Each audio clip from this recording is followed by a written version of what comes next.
do Batalhão Imperial. Eu vou dar uma passeada em Atos 26, vou dar uma introduzida. Deus me incomodou para isso, até por conta da ceia do Senhor.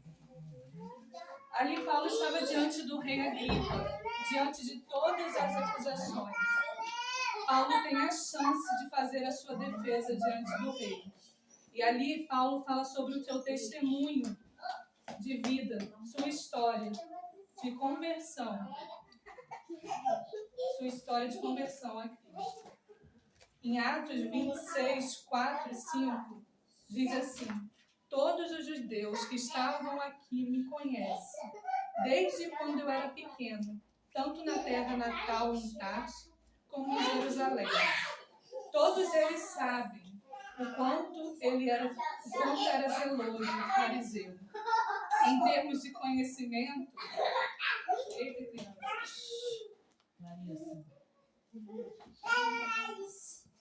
em termos de conhecimento da lei, poucas pessoas tinham o nível de Paulo. Entretanto, o motivo pelo qual ele estava sendo julgado, e ele fala, o motivo pelo qual eu estou sendo julgado é pela minha esperança na ressurreição.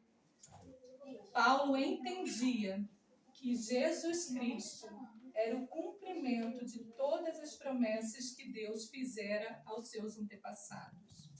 Em Atos 26, 6, 7, diz: essa esperança que Deus prometeu aos antepassados e é a promessa que nossas 12 tribos esperam que se cumpra, cultuando Deus com fervor. Antes Paulo cumpria a lei sem esse entendimento de cumprimento de todas as coisas em Cristo Jesus.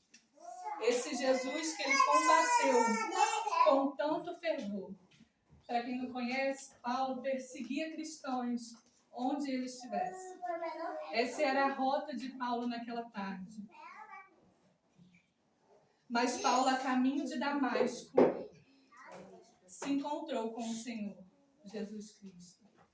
E por meio de visão desse encontro com Jesus, ele foi transformado. Em Atos 26, 15 e 18, diz assim: Jesus fala para Paulo: eu sou Jesus, a quem você persegue. Levante-se, fique em pé. Eu lhe apareci para constituí-lo servo e testemunha do que você viu ao meu respeito e do que eu lhe mostrarei. E a quem você vai testemunhar? Você vai testemunhar tanto aos judeus quanto aos gentios. E eu vou livrar você tanto das armadilhas dos judeus quanto das armadilhas dos gentios.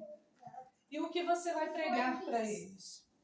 Você vai abrir os olhos para convertê-los das trevas para a luz.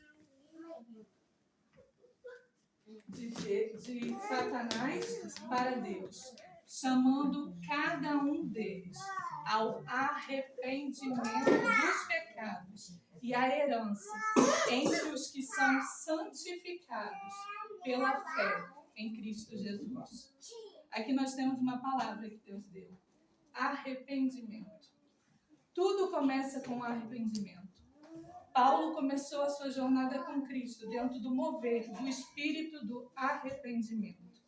E o Evangelho é o chamado para que nós possamos largar tudo aquilo de mal que estávamos fazendo. Largarmos as obras das trevas e nos revestirmos da luz de Jesus. Em Atos 26, 19 e 22, Paulo diz uma coisa muito importante ao rei da Agripa. Assim, rei da Agripa, não fui desobediente à visão celestial. Eu preguei a todos. Eu preguei aos judeus, eu preguei aos gentios, e por causa disso eu estou sendo acusado pelos judeus, que estão me acusando injustamente de atentar contra as tradições, contra a lei. Atentar contra o templo. Mas nada disso eu fiz. O que eu fiz foi crer na palavra de Deus. Crer nos profetas e crer nas leis de Moisés. Paulo tinha conteúdo, ele era conhecedor da lei. E esse conteúdo se transformou em algo vivo, que foi completamente por meio de Jesus. Em Atos 26, 23, que Cristo haveria de sofrer, e sendo o primeiro a ressuscitar dentre os mortos, proclamaria luz para o seu próprio povo e para os gentios. Todas as vezes que nós deparamos com os testemunhos dos apóstolos, nós nos deparamos com a essência do Evangelho, que em nós declaramos a obra de Deus por meio da vida, da morte e ressurreição de Jesus Cristo. Como Deus transforma todas as coisas. Deus chama para si um povo arrependido e um povo transformado. Em Atos 26, 24 a 29, Festo, que era o governador, interrompe a defesa de Paulo e diz em voz alta: "Você está louco, Paulo. As muitas letras estão levando você à loucura." E Paulo responde: "Eu não estou louco, excelentíssimo. O que estou dizendo é verdadeiro. É de bom senso essa minha fé e lógica. Ela tem fundamento e você sabe que isso é verdade."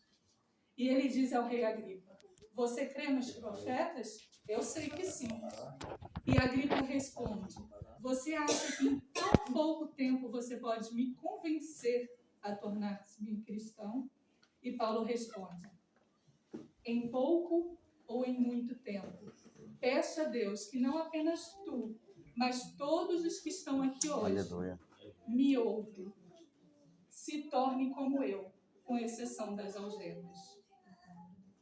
Gente, Paulo era maravilhoso. Ele era posicionado. Eu fiquei encantada com a história de Paulo. Nós vemos aqui um coração evangelista de Paulo. Não importa se com pouco ou com muito tempo. Aleluia. O que eu quero é que todos vocês possam ouvir a mensagem de Deus e crer nele e ser como eu, transformado, assim disse Paulo. Somos testemunha de Jesus. Queremos que os outros sejam o que nós já somos em Cristo Jesus. Por isso que Paulo expressou com paixão, com ousadia, porque aquilo que ele experimentou em Cristo Jesus era o testemunho que ele poderia oferecer. Seja como eu, com exceção das algemas. Mas eu quero que todos vocês sejam transformados e conheçam verdadeiramente Jesus Cristo como um dia eu conheci.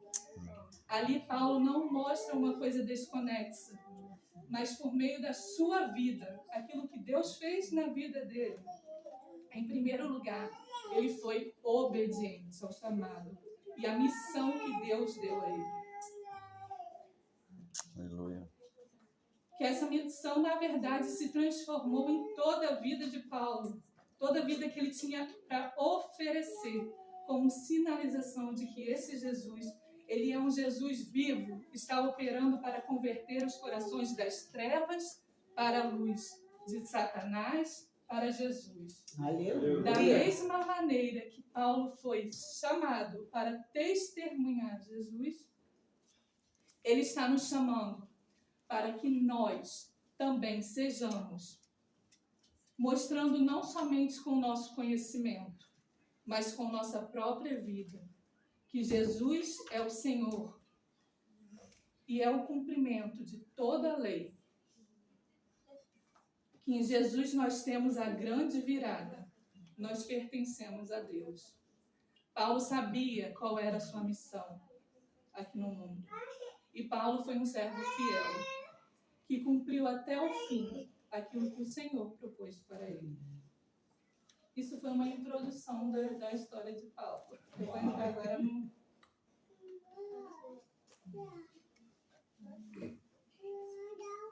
Eu me lembro, pastor, quando eu preguei sobre a viúva, no final o Senhor falou assim, Deus me chamou para ser como Paulo. Eu me lembro. Paulo é um dos personagens mais extraordinários da Bíblia. Ele tem em seu coração o desejo de ir para Roma pregar o Evangelho. Alguns desejos são colocados por Deus em nossos corações. Esse desejo de Paulo era um propósito de Deus para a vida dele, para o ministério dele. Deus transforma esse desejo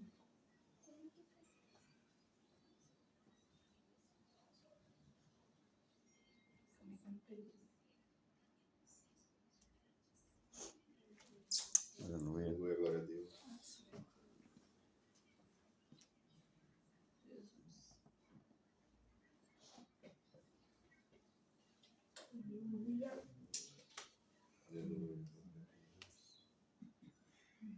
Deus transforma esse desejo em promessa. Deus faz a promessa a Paulo, mas não revela o processo. Porque tudo que Deus quer é que Paulo creia na promessa. Viva o processo e se alegre com a chegada. Aleluia. E assim Paulo é levado como prisioneiro ao destino da promessa. Ele não imaginava que seria levado como prisioneiro, mas ele foi levado como prisioneiro. Porque Deus conhece o processo, mas também conhece a estrutura de Paulo. Deus sabe que Paulo tem estrutura para suportar o processo. Fazer a vontade de Deus não é fácil. Mesmo estando no centro da vontade de Deus, passamos por dificuldade. No capítulo 27, que é o que eu estou lendo, vemos algumas vezes a palavra dificuldade. Esse capítulo fala da dificuldade que o Paulo enfrentou para chegar na cidade de Roma, para ser julgado pelo imperador. Vemos um itinerário muito complicado. Então, se abrirmos o mapa, vemos que a ida de Paulo para Roma é uma ida cheia de percalços e dificuldades. Eles saem da cidade de Cesaria e chegam a Sidom. Em Atos 27:3, Júlio, que é o centurião, que era responsável por todos os presos, com gesto de bondade, permite que Paulo se encontre com alguns amigos de Sidom. Quando eu estava lendo sobre isso, Sidom não poderia ser Guarulhos? Hein, pastor? Sidom não poderia ser Guarulhos? É verdade. Com gesto de bondade, permite que Paulo se encontre com alguns amigos. Amigos esse que Paulo cuidou quando esteve lá. E agora, esses amigos estavam retribuindo esse cuidado. Tudo que Paulo plantou em Sidom, ele estava colhendo. Deus tem paradas estratégicas em nossa navegação rumo à promessa. Após esses encontros, eles retornaram ao navio e ancoraram em Mirra. E lá eles trocam de navio, encontrando o navio alexandrino, que estava de partida para a Itália. Entram nesse navio e a partir deste momento é que todas as desgraças começam a acontecer. A viagem ela é vagarosa, a viagem ela é cheia de dificuldades. E eles pegam um período do ano que não era um período muito fácil de navegar pelo mar Mediterrâneo. Ventos contrários. Isso significa que eles estavam na direção errada? Não. Muitas vezes na nossa navegação só vamos ter ventos contrários porque estamos na direção correta. Teve vento contrário, mas eles chegaram. Os ventos contrários não os impediram de chegar. No versículo 9, diz que eles chegam a bons portos. O nome do lugar era Bons Portos. Com dificuldade, passando pelo sul da Creta. E nessa hora eles percebem que havia perdido muito tempo na navegação, que era muito perigosa. Melhor do que a velocidade é a direção. Está lento, mas está na direção certa. Tem ventos contrários, mas está na direção certa. Não está onde esperava, mas está exatamente onde Deus queria que estivesse. Não está parado. Não pense porque está devagar, porque está demorando, está parado. Não está estagnado. Você está navegando. Você está evoluindo. Aleluia. Eles chegam em Bom Portos. O inverno está se aproximando. Bom Portos é conhecido como um lugar bom, que é um lugar seguro. Aleluia. Ele não é cômodo, ele é seguro. Paulo adverte: senhores, veja que a nossa viagem será desastrada e acarretará a grande prejuízo para o navio, para a carga e também para a nossa vida. Paulo já conhecia aquela região, por já ter passado por lá nas suas viagens missionárias, por ter vivido e nascido em Tarso.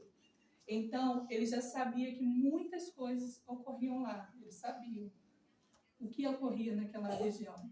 E Paulo dá um conselho: se a gente for nessa velocidade, desse jeito, nós vamos ter muitos problemas. Mas junto com o dono do navio e o piloto centurião, Júlio, eles tomam uma decisão de não ouvir Paulo. Porque Bom Portos é conhecido como lugar seguro e não atrativo. Eles decidem partir para Fênix, que é um lugar atrativo, mas não é seguro. Bons Portos foi um lugar seguro que Deus preparou para eles passarem o inverno da sua vida. Mas eles preferem ir para um lugar atrativo. Para não passar o inverno naquela região, eles decidem seguir viagem, mesmo com o risco de passar por tempestade e por situações desagradáveis. E continuam navegando pela costa de Creta, tendo a intenção de que os ventos seriam favoráveis, mas eles são enganados. Começando a soprar suavemente o vento sul, eles pensam que haviam obtido o que desejavam. Pouco tempo depois, desencadeou-se da ilha um vento muito forte chamado vento nordeste, onde causa uma tempestade muito grande. E nesse momento, o navio fica desnorteado e não sabe para onde ele está indo, porque o céu se fecha. Não se tem referência das estrelas. A tempestade é suficiente para que toda a tripulação desanimasse. O maior erro deles foram achar que estavam no controle da embarcação. Deus não só conhece o tempo e as estações, como Ele é dono de todas as coisas. Aleluia. Deus não perdeu o controle daquela embarcação. Aqui vem um alerta de Deus. Não tente ir para Fênix por ser mais atrativo. Permaneça em Bom Portos, onde há a segurança de Deus. Porque Deus, ali Ele vai te guardar e vai te proteger.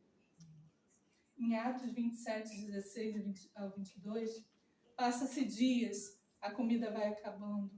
Eles vão descarregando o peso do navio, que eles vão colocando também botes salva-vidas para fora, numa situação de meio de prontidão, né? Aconteceu alguma coisa, o bote salva-vidas já está ali. Porque eles não sabiam o que iria acontecer. Todos estavam passando por aquela dificuldade. O problema não é a carga, é a desobediência. Paulo então se levanta e diz: eu já tinha advertido que deveríamos permanecer em Bom Portos e aguardarmos. Mas Paulo, em sua sabedoria, diz: agora eu recomendo a vocês que tenham coragem. E ele afirma que nenhum deles perderá a sua vida.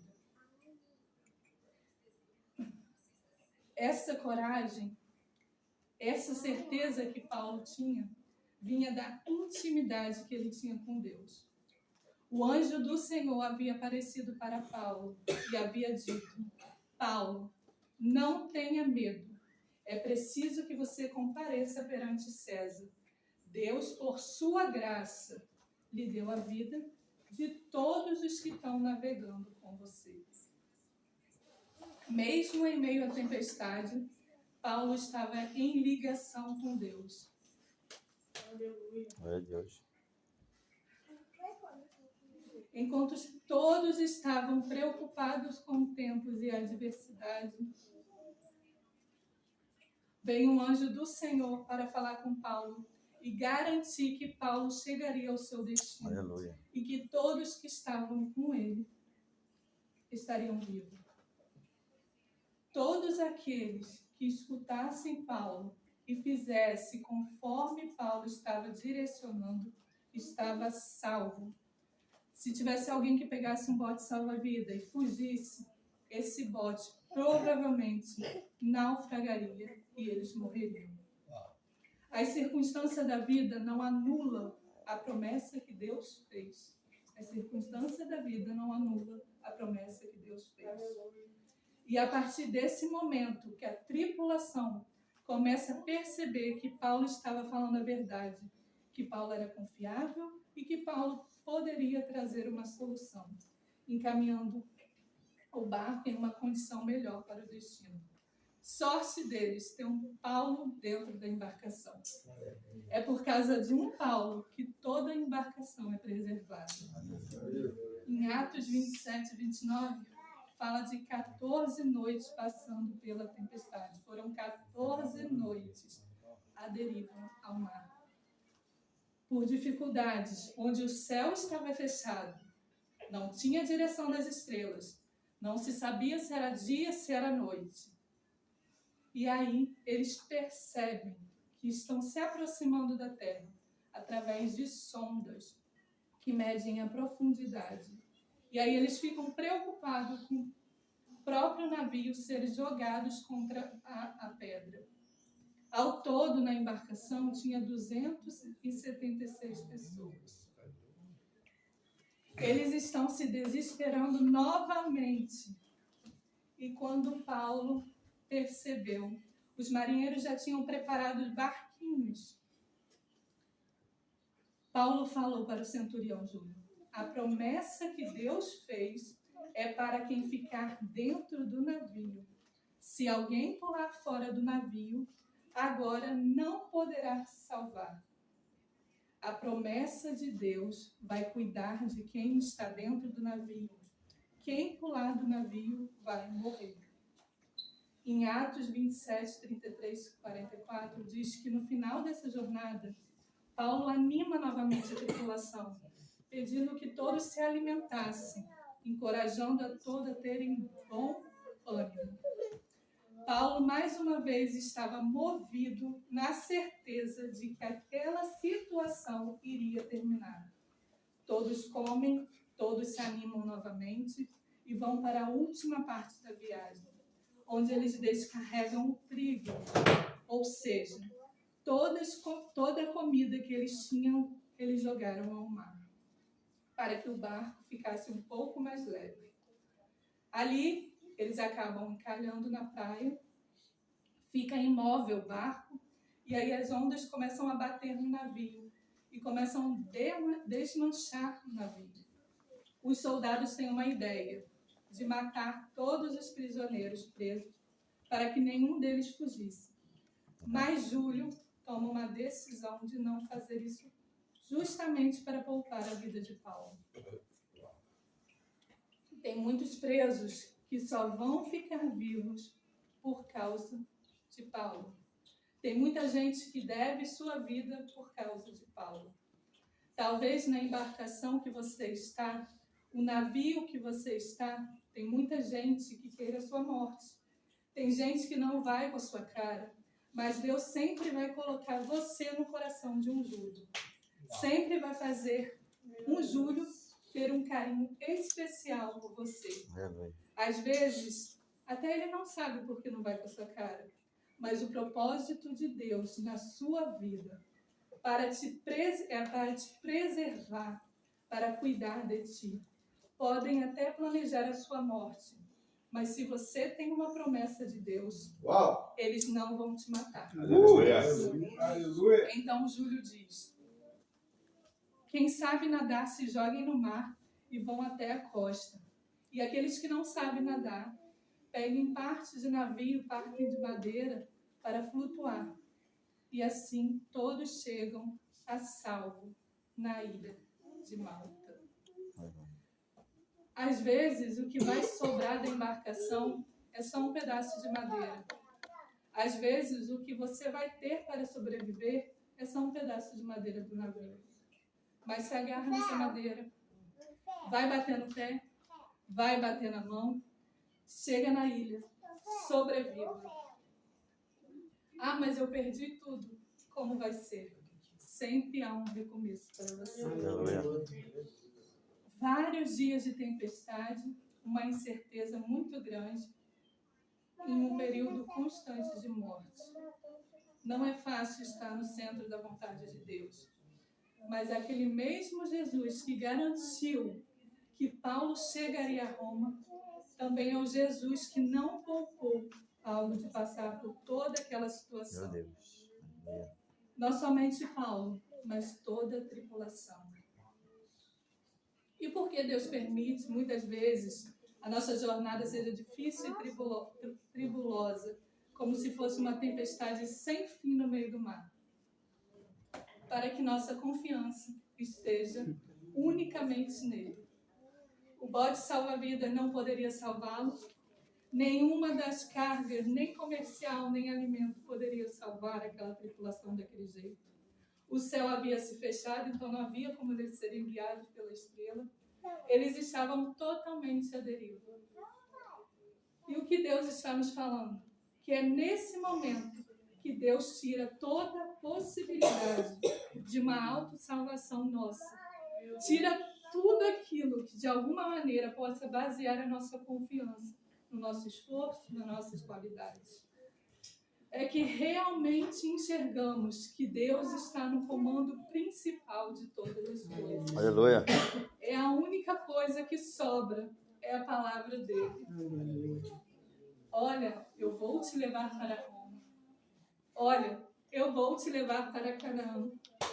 E nenhum do que estão com você irão morrer.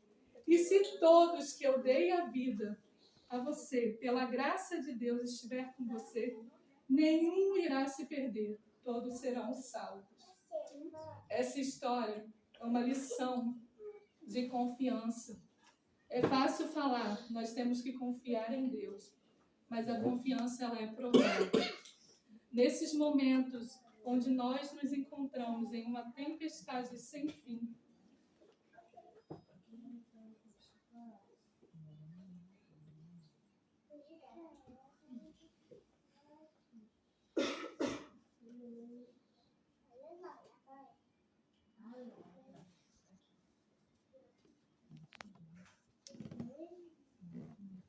nesses momentos onde nós nos encontramos em uma tempestade sem fim, sem nenhuma referência, sem nada que aparentemente possa nos ajudar, quando damos conta que tudo ao nosso redor é insuficiente para a nossa salvação, é que só em Jesus temos a nossa plena salvação. Verdade é essa. Não só uma salvação desses momentos, não só uma salvação desses momentos de dificuldade, mas uma certeza plena da salvação para a vida eterna. A própria experiência de passar por uma tempestade, por uma quase condição de naufrágio, vira uma experiência de testemunho da graça de Deus, de que Deus é fiel, que cumpre a palavra e que nós podemos sempre confiar nele. A nossa experiência de passar por uma enfermidade, de uma quase morte, vira uma experiência de testemunho da graça de Deus, de que Deus ele é fiel, que cumpre sua palavra e que nós podemos sempre confiar nele. Aleluia. O que será que toda a tripulação pensou de Paulo depois de tudo que aconteceu? Muitos deles confiaram em Paulo. Talvez alguns creram no mesmo Deus que havia garantido a Paulo a segurança de cada um deles. Nós não sabemos o porquê Deus permite que as tribulações aconteçam na nossa vida, mesmo não sabendo.